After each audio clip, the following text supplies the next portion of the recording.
తాకట్టులో ఉన్న బంగారాన్ని విడిపించి ఆ రోజు ఆన్లైన్ ధరకే కొంటుంది కొమ్మూరి గోల్డ్.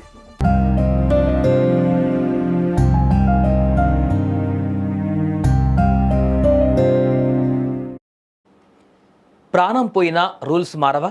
మనిషి మట్టిలో కలిసిన కనికరం పుట్టదా? వ్యవస్థను నడిపే మీరు కూడా మనుషులే కదా. మానవత్వం లేదా? వ్యవస్థల నిర్లక్ష్యానికి, మానవత్వపు మరణానికి అద్దం పట్టిన ఒడిశా విషాదం మనందరినీ ఆలోచింపజేస్తోంది.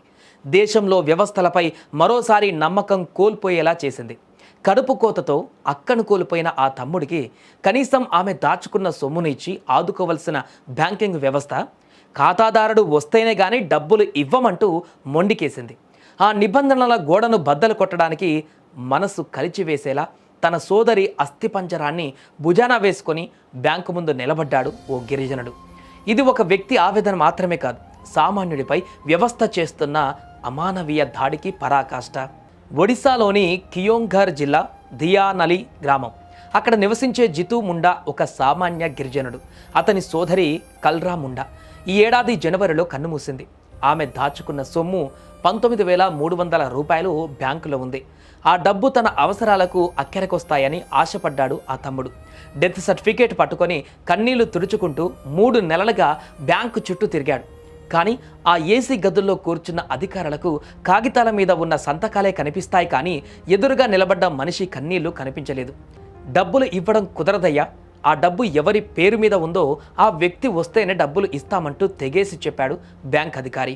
అయితే బ్యాంక్ అధికారులకు ఎలా సమాధానం చెప్పాలో ఆ అమాయకపు గిరిజనుడికి తెలియదు. చనిపోయిన వ్యక్తి ఎలా వస్తుందని ఎదిరించే ధైర్యం లేదు. దీంతో అతను ఓ కఠిన నిర్ణయం తీసుకున్నాడు. చనిపోయిన మనిషి రమ్మంటే ఎలా వస్తుందనే ఇంగిత జ్ఞానం లేని ఆ అధికారులకు తన సోదరిని భౌతికంగా చూపించడమే మార్గమని భావించాడు. ఎంతటి అమాయకత్వం అది! శ్మశానానికి వెళ్ళి మట్టిని తవ్వి తన సోదరి అస్థిపంజరాన్ని వెలికి తీశాడు. ప్రేమతో పెరిగిన సోదరి అవశేషాలను చూసి ఆ అన్న గుండె ఎంతలా విలవిల్లాడి ఉంటుందో ఊహించగలరా? ఆ అస్థికలను మూటగట్టుకొని 3 కిలోమీటర్లు నడిచి బ్యాంకుకు తీసుకువచ్చాడు. సార్, ఇదిగో నా సోదరి, ఇప్పుడు నా డబ్బులు ఇస్తారా అంటూ అతను అడిగిన ప్రశ్నకు ఆ బ్యాంక్ అధికారులు సిగ్గుతో తలదించుకున్నారు. బ్యాంకింగ్ రూల్స్ ప్రకారం వారసులకు డబ్బులు అందజేసే ప్రక్రియ ఉన్నప్పటికీ కనీస అవగాహన కల్పించకుండా జితును తిప్పడము అధికారుల వైఫల్యాన్నే సూచిస్తోంది. ఒక గిరిజనుడికి నామినీ ప్రక్రియ గురించి, వారసత్వ ధృవీకరణ పత్రాల గురించి వివరించాల్సిన బాధ్యతను మరిచి ఆమెను తీసుకురా అని చెప్పడం అమానవీయం. చట్టాలు మనుషుల కోసం ఉండాలి, కానీ మనుషులే చట్టాల కోసం బలి కాకూడదు. జితూ ముండా చేసిన పని సమాజానికి ఒక హెచ్చరికే కాదు, అమాయక ప్రజలపై అధికారులు చేస్తున్న పెత్తనానికి నిదర్శనం. జితూ ముండా తెచ్చిన ఆ అస్థిపంజరం కేవలం ఒక మృతదేహం మాత్రమే కాదు, అది మన చనిపోయిన మానవత్వానికి నిదర్శనం.